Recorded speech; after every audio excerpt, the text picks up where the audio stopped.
Welcome to War Stories and Fairy Tales. I'm Scott, I'm your layman, and this is our history of war. And today we're going back to the Roman Republic to tell the story of one of the worst defeats it ever suffered.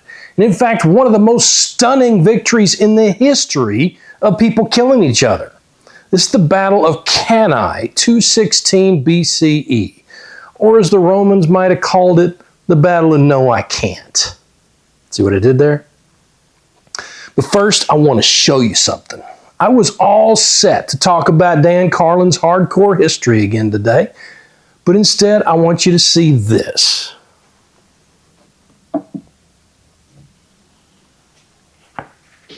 Now, I got this as a gift recently, and I got to tell you, I am unreasonably excited about it. See, this sword is patterned after a Roman gladius. Very similar to the kind of swords the legionnaires would have been carrying in today's battle, except that the blade is Damascus steel, a pattern and a technology that wasn't available to bladesmiths in the Roman Republic. We're going to zoom in here so you can get a good look. Smiths weren't making blades like these until around the 800 CE, around 1,000 years after today's battle. So it's not a historical blade, but it's really cool, and I love it, and I just couldn't help myself from showing it to you. This is now my writing whoopee, and you're going to see it in my videos from now on. So that's my super cool new sword. Now let's talk about the Battle of Cannae. Of course, before we can talk about the battle, we have to talk about where we are in history and who's fighting and why they're there. So let's start with the Romans. Now, the Romans came up in central Italy, settling around the Palatine Hill, where the city of Rome now stands, by about 750 BCE. They kicked out the last of their kings around 500 BCE and established a republic. And sometime after 390 BCE, when a Celtic tribe called the Senones sacked the city, they started conquering the world. Entirely in self-defense, of course. And by the early 3rd century BCE, they had subdued or absorbed the tribes of central Italy. And in 275 BCE, they got the attention of the broader Mediterranean world when they kicked the famous Macedonian general Pyrrhus of Epirus out of Italy at the Battle of Beneventum. That gave them control of most of southern Italy. And in 264 BCE, they took the next logical step if you're trying to work your way out from Italy, and jumped across the little strait off the toe of the Italian boot to take over Sicily, which is where they ran into the Carthaginians, who were already in control of Sicily. So, who were the Carthaginians? Well, Carthage was a city on the coast of North Africa in modern-day Tunisia, established around 814 BCE by a people called the Phoenicians. And the Phoenicians were a seafaring people who came from the Levant in the 900s BCE, more or less the successors of the Canaanites in the modern-day regions of Israel, Palestine, Lebanon, and Syria. They expanded out across the Mediterranean in the 800s, establishing Carthage and quite a few other cities, and inventing the alphabet while they were at it, which is a development that deserves a minute. The languages of the ancient Middle East, so the languages of Sumeria and the Hittites and Babylon and the Bronze Age Levant, had a written form called cuneiform, where characters that represented syllables were pressed into clay tablets with a wedge-shaped stylus. Now, next door in Egypt, a writing system called hieroglyphics developed, where each character more or less represented a complete concept, action, or object. And these systems worked pretty well in the Bronze Age, and they gave us the records we have today that tell us the fascinating histories of those areas. But the Phoenicians came up with a new idea, a set of characters where each one represented a specific sound that could be combined in different orders to make words. This allowed their entire language to be written down with just 22 letters, as opposed to the hundreds or even thousands of characters and combinations a scribe might need to know to write in cuneiform or hieroglyphics. The alphabet allowed your basic merchant to learn how to read and write and record things like shipping manifests and receipts without needing to pay a highly trained scribe. And as you can imagine, this idea caught on. Pretty much every alphabet you can think of, Greek, Arabic, Hebrew, Latin, Cyrillic, is descended from the Phoenician alphabet.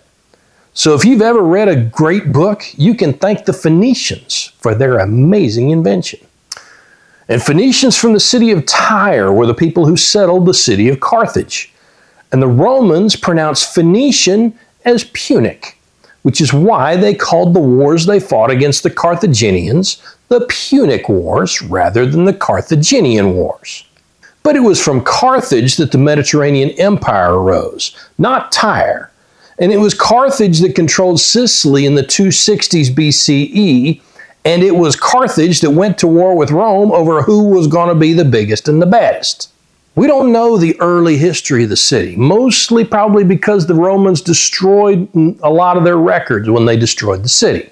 Spoiler alert, sorry, but that's not today. I've often wondered whether Carthage was maybe a religious offshoot colony of the Phoenicians, a little like the Puritans or the Mormons established offshoot colonies of Protestant Christianity. Because there's evidence that the Carthaginians practiced child sacrifice, a practice that seemed to have been pretty rare in the rest of the Phoenician world. It's also possible that's bullshit because the only accounts we have of Punic child sacrifice come from Roman and Greek sources, both of whom had an incentive to make the Carthaginians look like monsters. But the evidence is there, and I'm not going to go into it here. You can read about them and decide what you think if you're curious. For my part, I think they did. I think they sacrificed children to their gods. I don't understand what would drive a culture to do that, let alone the kids' parents to accept it, but there's a lot about people I don't understand, and that doesn't make it not true. But just like Rome, with all that was good and evil about it, rose out of a city in central Italy, Carthage rose with all that was good and evil about it from a city in Tunisia, right across the Med. It was inevitable that they were going to come in contact with each other as they expanded, and it was probably inevitable that they were going to come into conflict. And that happened in Sicily in 264 BCE. Now, the Romans and Carthaginians had come into contact before the Romans invaded Sicily. The Carthaginians had actually helped the Romans out during the Pyrrhic War from 280 to 275, but there doesn't seem to have been much interest in long-term treaties on either side. And in 264, nobody was interested in a treaty. So the Romans invaded Sicily with 2 legions, and the Carthaginians pretty much retreated into their cities and waited for the invasion to peter out. Because Sicily is a mountainous volcanic island, which makes it hard to move and mass troops, which makes it hard for armies to meet in the field for the kind of decisive battles the Romans preferred to seek. Instead, they moved from city to city, laying siege until the garrison surrendered. And while they were busy besieging cities in Sicily, the Carthaginians just kept doing what they did, trading and expanding their empire all around the Western Med, bringing enormous wealth into their city. Because as powerful as the Roman army was, Rome couldn't threaten the real might of Carthage, which was the most powerful navy in the Mediterranean. Nobody could. Carthage was the undisputed master of maritime trade and warfare in the Med. And that gave it the ability to move troops and supplies anywhere it wanted to, unchallenged until they landed. To which Rome said, well, we'll just have to see about that. And they started building ships and teaching themselves how to sail. There's a legend that they got their hands on a wrecked Carthaginian ship and reverse engineered it to start their navy. And it might even be true. And by 260 BCE, the Romans were putting to sea in their own warships. And if they weren't as good as the Punic ships, and if their sailors weren't quite as good as the Punic sailors, they still represented what we call a credible threat. And Carthage suddenly had to start paying attention. And while the land war in Sicily ground down to a stalemate, the naval war heated up. And the Romans figured out an innovative way to fight their ships. See, the way ships fought in the Mediterranean in the 250s BCE was still pretty similar to the way they had fought at Salamis in 480 BCE, by ramming each other with metal rams mounted to their bows right at the waterline where they could tear enemy ships open and sink them. Well, the Romans figured out that if they didn't know anything about naval combat, they knew a lot about land combat. So they needed a way to bring land combat to the water. And to do that, they invented a boarding ramp called a corvus. It was just a ramp on a hinge with a big spike on the end of it. They maneuver close to the enemy ship, drop the corvus to lock the two ships together, and Roman legionaries would swarm across the bridge to kill the crew of the enemy ship. Brutal, but effective, just like everything else the Romans did when it came to killing. So the First Punic War raged around the Mediterranean for 23 years, on Sicily, on the waves, even around Carthage itself. The Romans invaded in 256 but couldn't take the city and eventually had to head home in 254. And both sides won naval battles and lost them and had fleets lost in storms. The First Punic War was the longest war the Mediterranean world had seen up till then, as well as one of the biggest naval wars in history, and that's all the way up to the 20th century. It's almost a shame we can't spend more time on it today. And finally, in 241 BCE, both sides agreed that Rome had come out on top. Carthage gave up Sicily, Sardinia, and Corsica, and paid a huge indemnity for the privilege of not having to fight Rome again. And now, Rome had territories outside Italy, and they kept expanding. In self-defense, of course.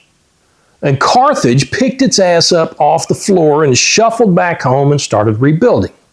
And the first obstacle it faced was one of its own making, because the army of Carthage was largely made up of mercenaries. And at the end of the war, the city fathers decided they didn't want to pay the mercenaries that had just finished fighting a 23-year war.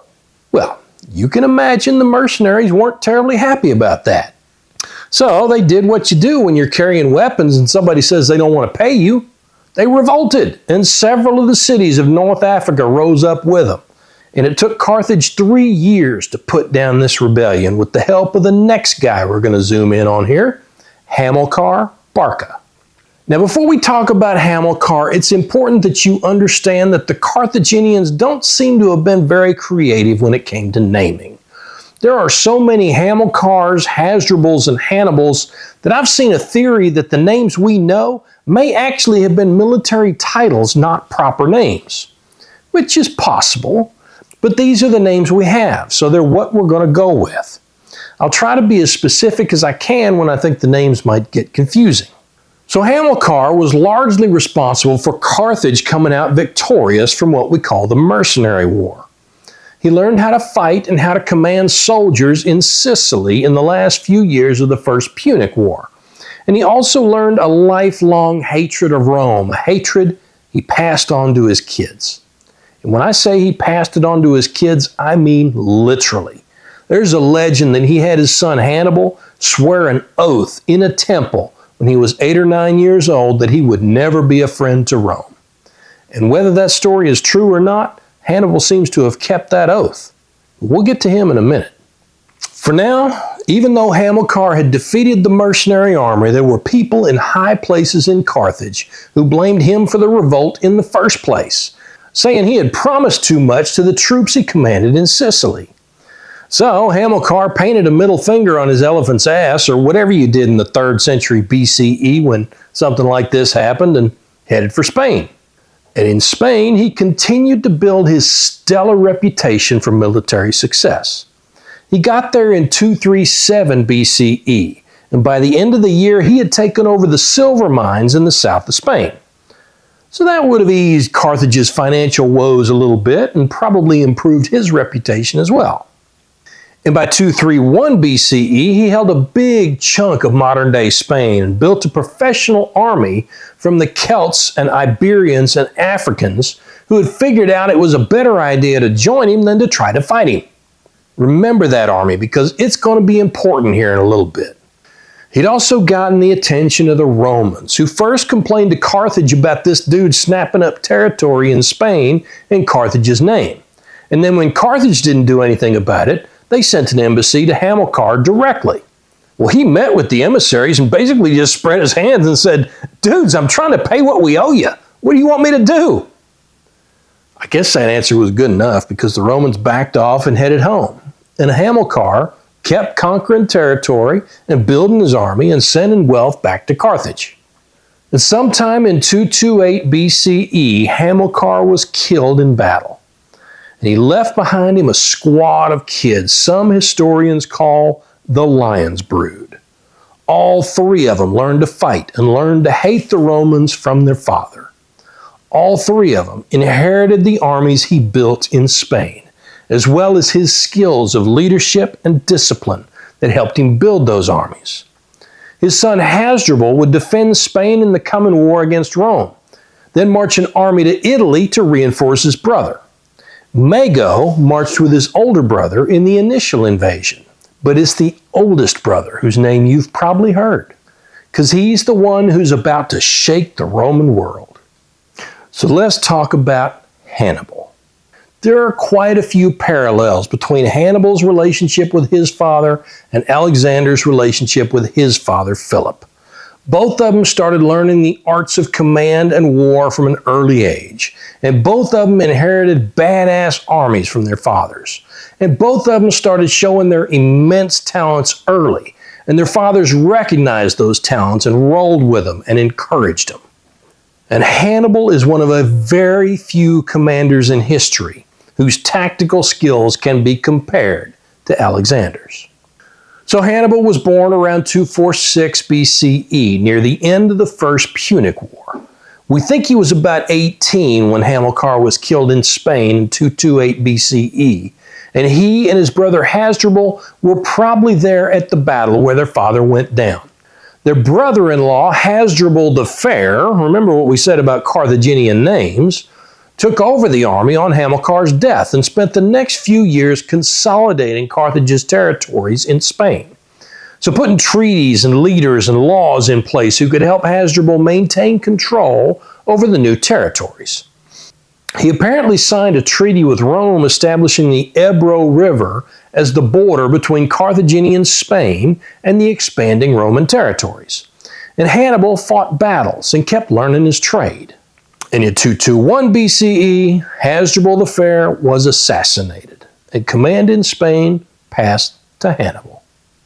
Now, I haven't seen any evidence that Hannibal had anything to do with Hasdrubal's assassination, but it seems possible. Or maybe the soldiers wanted Hasdrubal out of the way. By all reports, they loved Hamilcar and they loved Hannibal, and Hasdrubal may have been an asshole, or maybe they were ready to go after Rome and he wouldn't give the order. Or maybe he was just a competent commander who didn't inspire that kind of love in his guys, and they decided to get rid of him to clear the way for Hannibal. But however it happened, Hasdrubal the Fair is out and Hannibal is in. And Rome doesn't know it yet, but they're about to have a bad, bad day. So Hannibal pretty much immediately started preparing for war with Rome. He kept it on the down low, of course, because when you're going up against somebody like Rome, you need to play it cool until you're ready to make your move. But the Romans weren't stupid. They saw his armies growing in Spain, and they guessed what he was up to, and they made an alliance with the city of Saguntum, which is a long way south of the Ebro. This was clearly a violation of their treaty, and it gave Hannibal the excuse he needed. He laid siege to the city in 219 BCE and took it after 8 months. And Rome declared war in 218 BCE. And the game was on. Because Hannibal had no intention of just protecting Carthage's interest in Spain, or even of pushing east toward the Alps to keep the Romans contained in Italy. No, he had a more ambitious goal in mind. He was going to invade Italy and wipe out the Romans, destroy Rome, humiliate them on their own home turf, and remove his city's greatest rival once and for all. It was a tall order, and if any man in Carthage could pull it off, Hannibal was the man. He stepped from New Carthage, the modern city of Cartagena in Spain, with something like 50,000 infantry and 9,000 cavalry. We could do a whole war story just on his march to the Alps, and another one on his march through the Alps. But today we got to get to Cannae. With a little help from the Gallic tribes and sometimes having to fight the Gallic tribes, he managed to avoid the army the Romans sent after him and started crossing the mountains sometime in October 218 BCE. Now, you've heard how difficult it was for Hannibal to cross the Alps with an army, especially trying to bring elephants across with him. But most of the time, that's where the explanation ends, and we don't get a good explanation of exactly why it would have been difficult. So we're going to give it a shot here. See, the thing about crossing a mountain is you have to go a long way uphill, and then you have to go a long way downhill. You knew that part, of course, but you're not just walking up and down a nice broad road. You're going to be following goat trails or maybe donkey trails because those are the kind of trails the people who live in the mountains use. So a man on foot can walk most goat paths, but an army travels with horses and mules and cattle and oxen and carries its stuff on carts and wagons, and this one had elephants. And goats live in the mountains, and elephants don't. And it ain't easy for an elephant to follow a path made by a goat. And as you go up, the air gets thinner. The lowest pass historians think Hannibal's army might have taken is at about 6,000 feet elevation.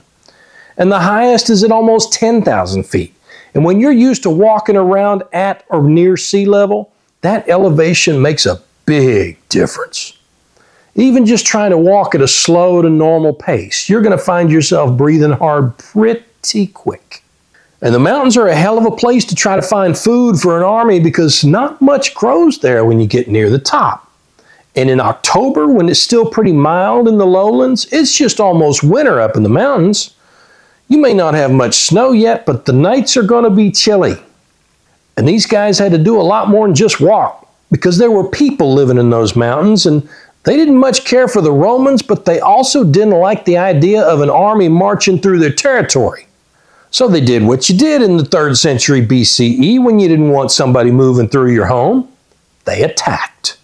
So a bunch of guys from Spain and Africa who were fit and healthy and perfectly capable at sea level had to fight their way up 8,000 feet of unfamiliar mountain trails, then down the other side, which apparently was even steeper than the climb they had just finished.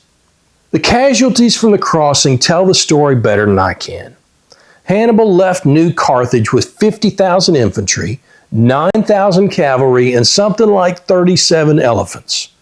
By the time he got through the Alps, he had about 20,000 infantry, 6,000 cavalry, and at most 30 elephants. And those ratios right there tell you how important those elephants were, that he preserved 30 of them. And they were all exhausted and half-starved and in no condition to fight a battle. But Hannibal had planned for that, and he led them out of the mountains into the territory of a friendly Gallic tribe. It looks like the crossing had taken them about 15 days. They were in no shape to fight, but they had made it into Italy. And after a little rest, they would be ready to start killing Romans. The BS meter for this war story is about a 4 out of 10. Cannae is one of the best recorded battles of the Roman Republican period, really one of the best recorded battles of the ancient world. And we have a pretty good idea how things went down, but it's still not exactly clear just what happened when the killing started. No shit, there they were. Hannibal had managed to get his army across the Alps and into Italy, and they were camped in the region the Romans called Cisalpine Gaul, or Gaul this side of the Alps. And after a little rest and a few good meals, they were on the move again. And the Romans got wind that Hannibal was in their backyard, and they canceled the invasion of North Africa they'd been planning and started hunting for him. The Carthaginians' first fight was against a hostile tribe called the Taurini, whose capital city was near modern-day Turin. They captured the city, and more importantly, the food stockpiled there sometime in November. Then they went up against the Romans for the first time in Italy in late November, when Hannibal's cavalry ran into what sounds like a heavy scouting force, between 3,000 and 5,000 Roman cavalry and 1,000 or 2,000 light infantry at the Battle of Ticinus. The Romans fled with heavy losses, and Hannibal was off and running. With his army now rested and confident, and allies coming to join him from all over northern Italy. And they kept hunting for Romans to kill, looking forward to another victory. They got it in late December, where they routed and damn near destroyed a Roman army of about 40,000 at the Battle of the Trebia. Well, the defeats at Ticinus and the Trebia got the Senate's attention, and the consuls for 217 BCE raised two more armies and sent one out after Hannibal early that year. And at Lake Trasimene in June, he lured that army into an ambush and wiped it out, killing about 15,000, including the consul leading it, and capturing about 10,000. So if you're doing the math, that's somewhere north of 50,000 casualties in less than 8 months. Hannibal was running up the score, and the Romans couldn't figure out his playbook. They needed to figure out a different way to deal with this motherfucker. And the Romans were pretty good at figuring out how to come out on top of their enemies. Eventually. And this time they turned to a guy who had some experience with the Carthaginians. They elected Quintus Fabius Maximus, who had headed up their last diplomatic mission to Carthage, as dictator. Yes, dictator was a real position in Republican Rome. It's where we get the word from. So the Romans had a more or less three-tiered government structure. The Senate represented the people-ish, and debated new laws and had to deal with ordinary, non-urgent matters. A pair of consuls elected for one-year terms acted as heads of state. The idea being that two guys could come to agreement on urgent issues faster than a body of a couple hundred could. And when the shit really hit the fan, they would elect a dictator. One dude with pretty much unlimited authority to deal with one specific issue, who would step down after 6 months or when the issue was dealt with, whichever came first. So they elected Fabius to deal with the specific issue of Hannibal running around Italy with a big-ass army, riling up the tribes and kicking the ass of any Roman army that got close to him. And Fabius took the approach of the doctor and the joke who, when you go to him and say, "Hey doc, it hurts when I do this," he says, "Don't do that, dummy." He took the obvious step of recognizing that every Roman army that went up against this guy got curb stomped, so they shouldn't send any more armies up against him. Instead, their armies would shadow him, get out in the field, make sure they were visible, show the Italian tribes they were out there, do what they could to stop him from stealing all their shit, encourage the Italians not to flip over to his side, maybe nip at his flanks and take out small groups that got too far away from the main body. Basically, Fabius told the Roman armies to be a pain in Hannibal's ass, but not to engage him directly. We have a name for this kind of war today. We call it the indirect approach, and sometimes, I shit you not, the Fabian strategy. And it worked. For the next year or so, Hannibal had a hard time recruiting any more tribes to his side, and he didn't have the chance to spank any Roman armies. But you can imagine how well this kind of approach would go over with the U.S. public today, and that's about how well it went over with the Roman Senate. Loud voices, what we might call hawks today, except the hawks of Republican Rome actually went to war. They called Fabius a coward, and they urged him to get the army off its ass and go after this sumbitch. After all, he was isolated in enemy territory, and the tribes weren't flocking to him the way he clearly hoped they would. One good hit would send him running home with his tail between his legs. But it was Hannibal himself who cast the decisive vote. He raided the area of Italy where Fabius had his estates, burning and looting, but he left Fabius's land alone, making it look like they had some kind of a deal going on. And that was enough for the Senate. Encouraged by the two consuls they had elected for 216 BCE, the Senate refused to re-elect Fabius and decided to go back to their original approach, because it had worked so well before. After all, if you're George Foreman and you're going up against Muhammad Ali, you know you can knock him out if you can just land one good hit.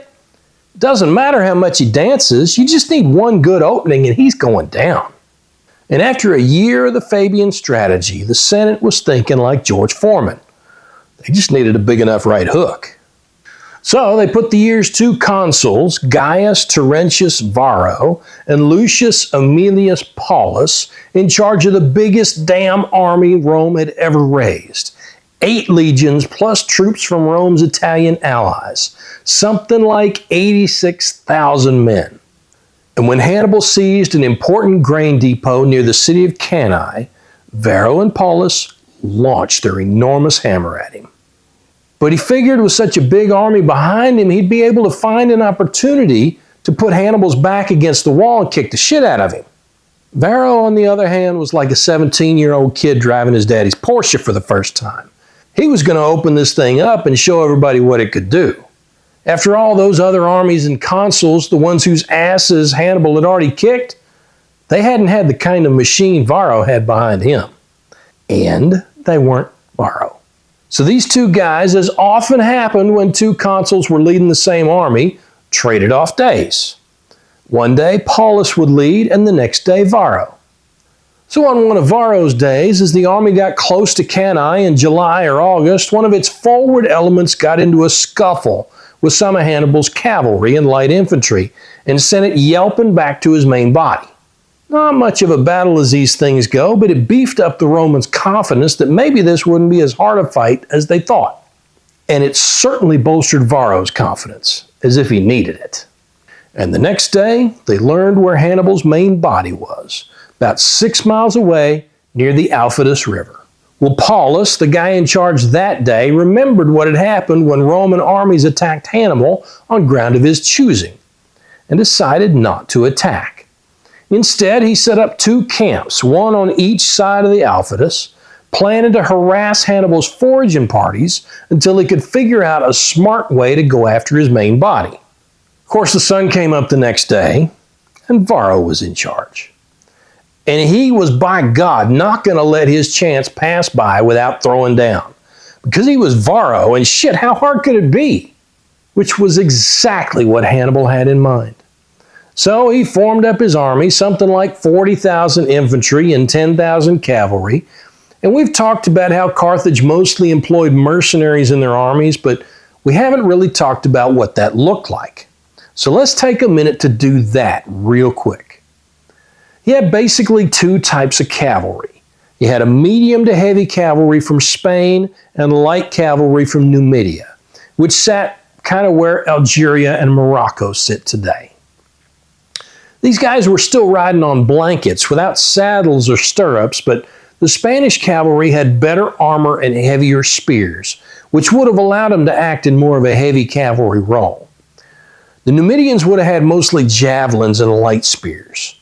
Now, I saw one source that claimed the Spanish cavalry rode on what are called 4-pommel saddles, which would have been almost as good as stirrups for securing their seats in a charge, but I'm not convinced those were around yet in 216 BCE. So we're going to say they didn't have them. And it doesn't look like he had any elephants left by this point because they didn't take part in the battle. And he had 3 types of infantry on the field. His light troops would have fought with javelins and slings. They included slingers from the Balearic Islands off the coast of Spain who were famous for their accuracy. These guys carried 2 or 3 different lengths of slings for short, medium, and long-range shots. So they would have been able to reach out and touch you no matter how deep in the Roman ranks you were. The next heavier troops were Celts from Gaul and Spain, guys who preferred to fight with a shield and a cutting sword called a falcata, and sometimes refused to wear armor at all. And finally, his heaviest troops were from Libya. These guys carried spears and shields and may have been wearing captured Roman equipment, like chainmail armor. If they were, that would help to explain part of what happens later. So he put his cavalry on the wings to protect his flanks, pretty standard for the time. 6,000 or so Spanish on the left flank and 4,000 Numidians on the right. He put his Libyan infantry in deep formations on the left and right of the infantry, with the Celts in the center in a thin crescent with the outside curve facing toward the Romans. It was a formation that was absolutely designed to tempt an inexperienced and overconfident commander into attack in his center. And just to sweeten the pot, He positioned himself behind the Celtic infantry right in the center of the line. And Varro swallowed that bait like a bass on a spinner. Varro's legions were still organized on the manipular system. They would have deployed in 3 lines. The youngest troops, or hastati, in front, the experienced guys, or principes, behind them, and the crusty old veterans, called triari, in the rear. All 3 lines wore chainmail armor and carried a big rectangular shield called a scutum, and a short sword called a gladius, like mine. The 2 forward lines also carried light javelins called pilum, designed to penetrate armor and shields. And the 3rd line carried a heavier thrusting spear. 60 guys made up a century, and 2 centuries made up a maniple. And the maniples usually fought in a checkerboard formation to take advantage of any loss of cohesion in the enemy lines that might come from initial contact. And he had light infantry, or velites, to harass the enemy, and cavalry to protect his flanks. At least that's how they were supposed to fight. But Varro had something else in mind. Because Varro had heard that the legions had broken through Hannibal's center at the Trebia. And he must have gotten into his head that they had almost won that fight. And that was the way to beat Hannibal today. He had apparently missed the memo that yes, the legions had penetrated the center and used the opportunity to retreat in good order, and that was pretty much the only reason 10,000 legionnaires survived the Battle of the Trebia. Nope, he was going to bust through the Celts at Hannibal's center, and that would allow him to split the Carthaginian armies and defeat them in detail as they tried to reform. And if that was his plan, it was honestly pretty sound, and maybe a disciplined army that knew what it was doing, led by a commander who took the time to communicate what he wanted, could have pulled it off against a less gifted commander than Hannibal. But that's not what Rome had in the field. Rome's armies were green because, remember, they had lost more than 50,000 guys in less than a year, and it had to raise and field a whole new army. And Varro was anything but a patient commander. And he was facing one of the greatest tactical minds in history. So yeah, spoiler alert, but things are not going to go the way Varro expects. So he arrays his infantry unusually deep. At least one of the ancient sources says his maniples were deeper than they were wide, which means he piled up men and units for maximum force and momentum to his front. This wasn't just a hammer, this was Jupiter's own damn hammer, and he was going to use it to knock the famous Hannibal on his ass. Now there's a video on YouTube by a guy who calls himself Invicta that calls into question a lot of the traditional telling of this battle. What he did was lay the armies out on the ground in their traditional formations in the numbers historians mostly agree on, and he comes to the conclusion that Cannae can't have happened the way we usually describe it. The distances the armies would have had to travel would have been too great, and the Romans would have had time to react. His reasoning is sound, and it shows that it probably didn't happen the way I originally learned about the battle. So I've made some changes here to how I learned about it, and I think it makes the general scenario more plausible than he seems to think. I've linked his video in the show notes, and I recommend you go check it out if you want to know more about this fight. So Varro's got his almighty hammer, and he sends it forward against Hannibal. He's got cavalry guarding his flanks with himself on the left and Paulus on the right. Just like always, the light infantry advances in front of the main body, masking the heavy's movement and killing with their javelins and slings to try to break up the enemy formation before the legionnaires close with them. And of course, the Carthaginian light infantry is doing the same thing, including the Balearic slingers. And the Romans are advancing from west to east into the morning sun, and the prevailing wind is blowing dust into their faces. Now, I have my doubts about the sun because by the time you get 70,000 dudes formed up and moving, the sun's going to be high enough not to be too much of an issue. But the dust probably was an issue. And you know damn well the Carthaginian troops were doing their best to kick up more, whether Hannibal told them to or not. And while the infantry is closing the gap and their skirmishers are doing their best to throw everybody off their game, Hannibal sends his cavalry forward to open up his enemy's flanks. And by open up the flanks, I mean drive the Roman cavalry off so he doesn't have to worry about them when he makes his move. The Spanish on the left made short work of the Romans on that side, but the Numidians on the right had a little more trouble with their Romans because it's hard to overwhelm somebody who's more heavily armed and armored than you are, especially if your numbers are close to equal. So Hasdrubal, not Hannibal's brother who he left to defend Spain, but a different Hasdrubal who was leading the Spanish cavalry, led his guys around the rear of the Roman infantry to take the left flank cavalry in the rear. And attacked from two sides, these guys sensibly picked up and got the fuck out of there. And now Varro has a problem, because not only did he just get chased off the field, but his flanks are hanging out there bare-assed with no protection. But he's not worried, because his hammer is closing on the Carthaginian center, and it's about to make contact. And then we'll see how things go. So the skirmishers peel away when the lines get close enough for the hastati to start throwing their javelins, probably filtering back between the legions.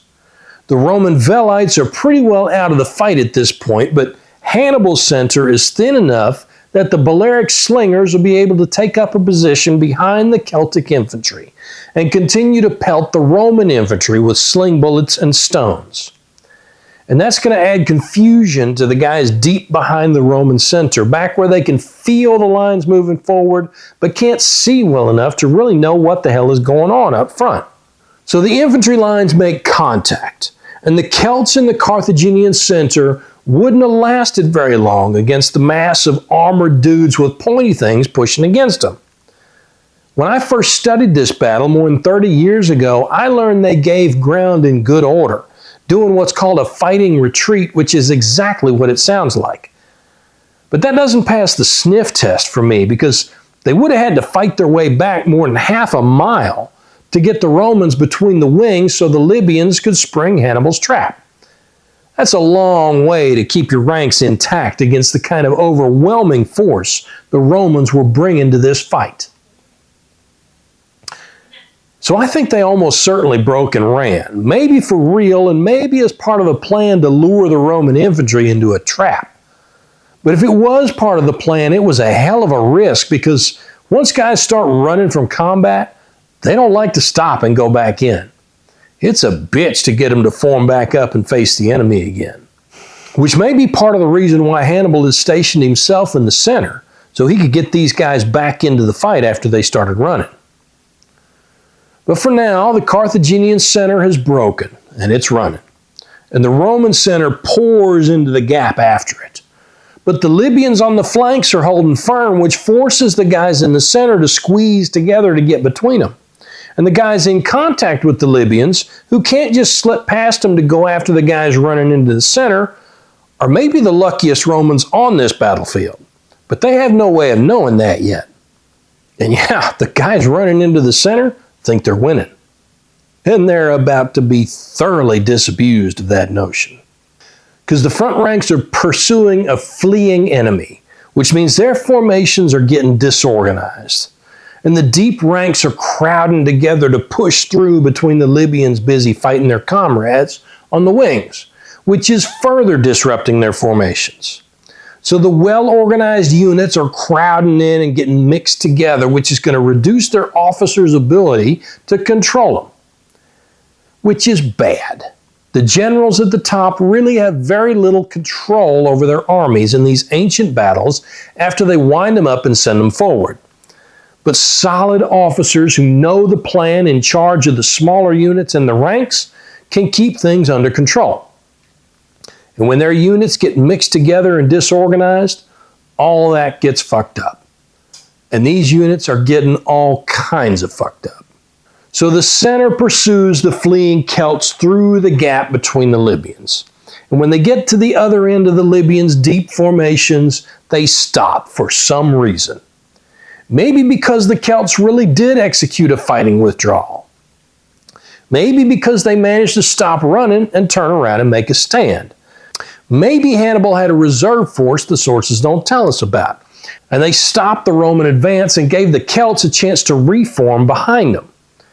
maybe the Balearic slingers put up such a flurry of stones and bullets that the front ranks had to stop, and that was the encouragement the Celts needed to turn and fight. Or hell, maybe the Romans, having broken through, couldn't figure out what to do next and just kind of milled around, confused and trying to restore some kind of order to their ranks. But whatever it was that caused them to stop, Hannibal was ready for it. And while the Romans were milling around trying to figure out what to do next, he sprung his trap.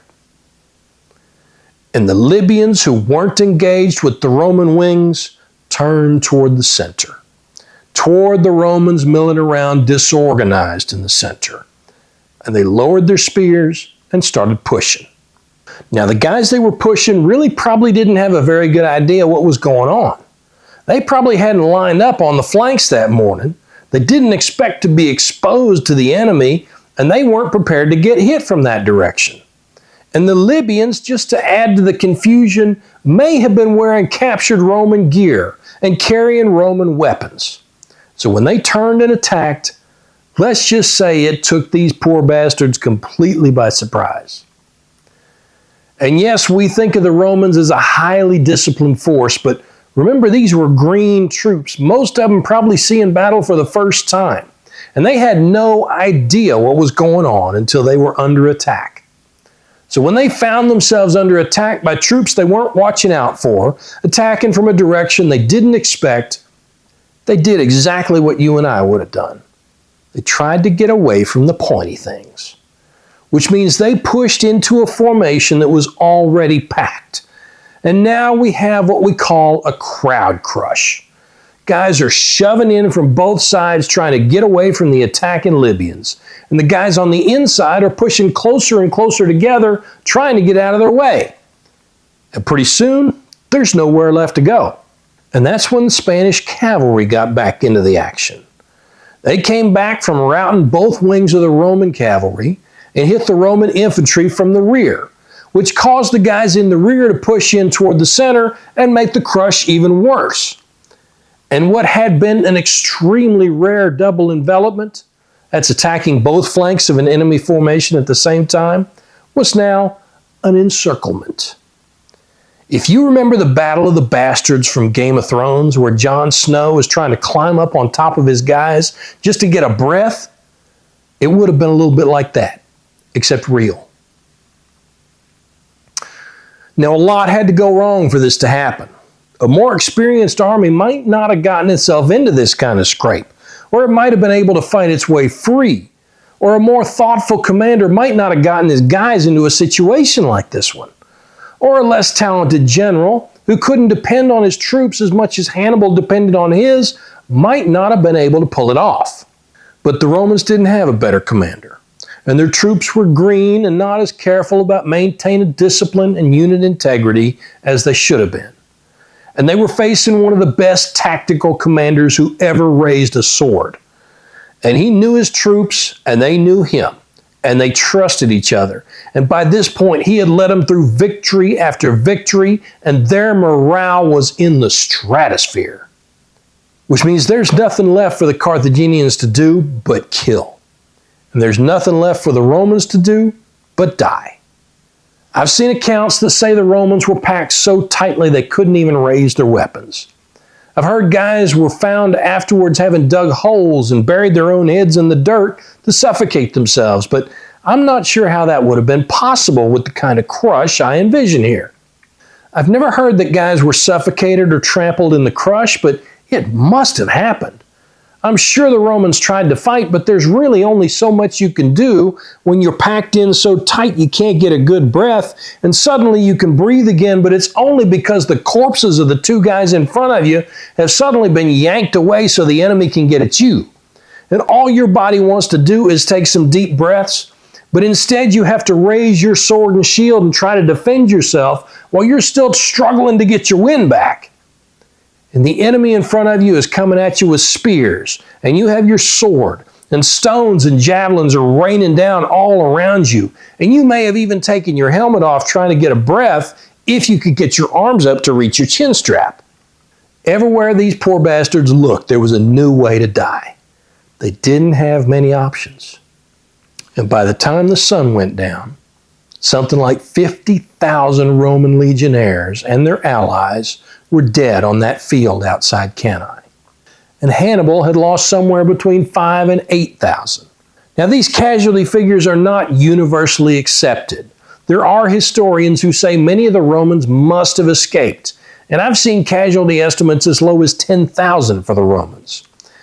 But 10,000 is still a huge number, especially for a one-day battle. And I've never seen a historian seriously suggest that this fight was anything but a disaster for the Romans.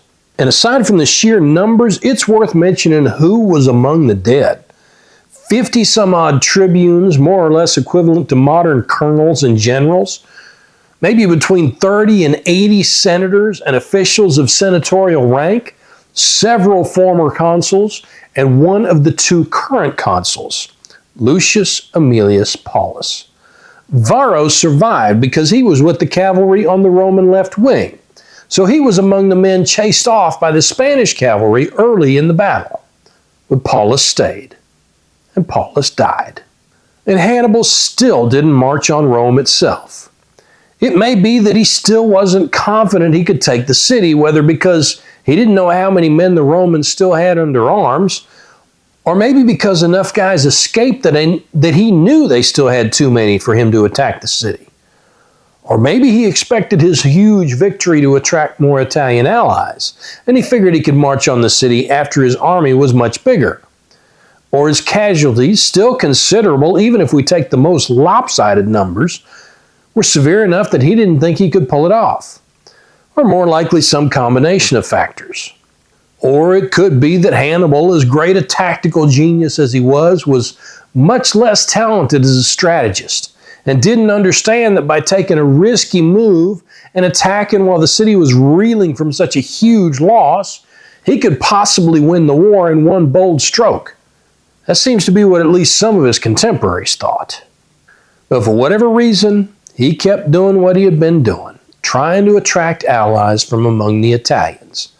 And he let the Romans get their breath back, and by the next year they were back to the Fabian strategy. And Hannibal did get a surge of support from southern Italy right after the battle, but the overwhelming Allied armies he was counting on somehow never showed up. And the war dragged on for another decade plus, until Rome launched an invasion of North Africa in 203 BCE, and Carthage recalled Hannibal to come home and protect the city. And we'll talk about what happened then when we do our next critical battle, the Battle of Zama in 202 BCE. But before we can get into that one, we need to do our scorecard for Cannae. So a reminder, each principle is graded on a scale of 1 to 5, with 5 being the best. I'll add a brief explanation for each grade. Mass. Your capacity to bring overwhelming force to bear at the critical point on the battlefield. I mean, Varro tried to do this, but I think he misjudged the critical point, overcommitted against the wrong part of Hannibal's force, and didn't leave himself any room to change the plan when things started going sideways. Hannibal, for his part, lured the Romans right into a trap where they couldn't use their numbers against him, and then made sure they couldn't use those numbers against anybody. So Varro gets a 2, and Hannibal gets a 5.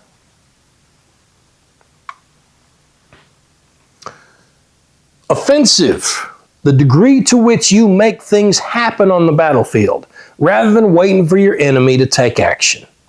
We can't fault Varro for a lack of killer instinct. Judgment, yes, but he definitely wanted to push the attack. Hannibal, for his part, started off fighting a defensive battle, which was appropriate given the Romans' numerical superiority. But as soon as the conditions were right for him to attack, he did. Boy, did he. So on this one, they both get a 4.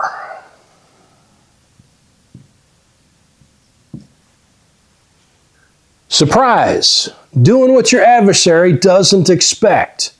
No contest here. Varro did exactly what Hannibal wanted him to do, and he never saw the real threat coming. So Varro gets a 1, and Hannibal gets a 5. Security. Keeping your forces from being surprised and retaining flexibility to respond to what your enemy does. Varro doesn't seem to have imagined that Hannibal would do anything except stand and fight. And it's not clear to me what Hannibal would have done if Varro hadn't taken the bait to attack from the front. He certainly would have thought of something, but I can't see what it is. So Varro gets another 1, and Hannibal gets a 3 on this one. Maneuver. Your capacity to maximize terrain advantages and attack your enemy where he's weakest. The plain where we think this battle was fought is pretty flat, although if they were close to the river, it would have restricted movement on the Carthaginian left and the Roman right. The Romans may also have had a hill behind them, which would have restricted where they could retreat. So if the site's correct, Hannibal did a pretty good job forcing the Romans to fight on ground that restricted their options at least a little bit. And making them attack into the wind and the dust was a pretty big deal. Varro, for his part, seems to have been much more focused on the enemy than on the terrain. So Varro gets a 2 here. And Hannibal gets a 4. Objective. Understanding what you're there to do and making sure your people understand it as well. Both sides' objectives seem to have been clear. Destroy the enemy army. It only worked out for one of them, but that doesn't mean the objective wasn't clear. So they both get a 4 once again.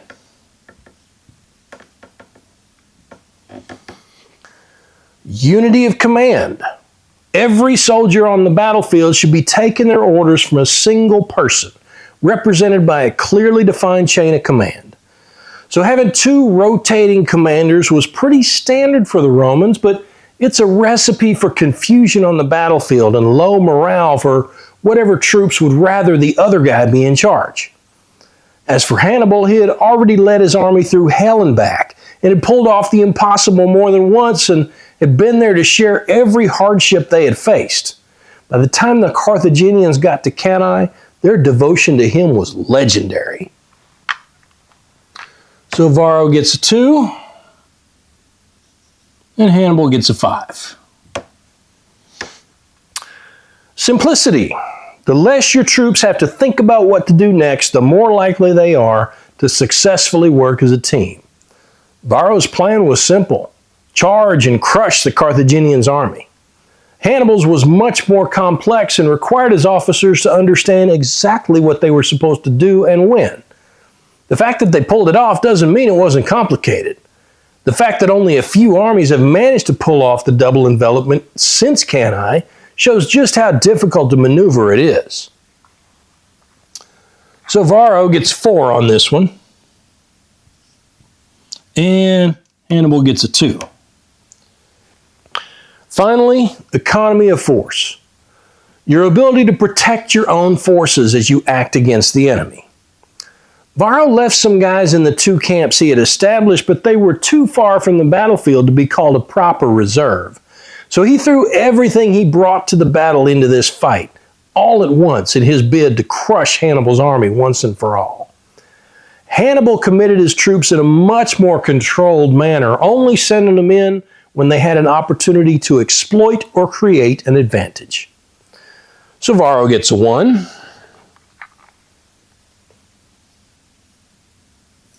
And Hannibal gets a 4.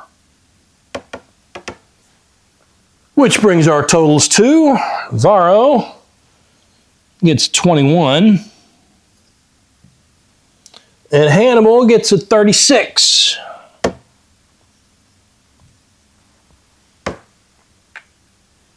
So no surprise here. Hannibal crushes Varro on the scoreboard just like he did in the field.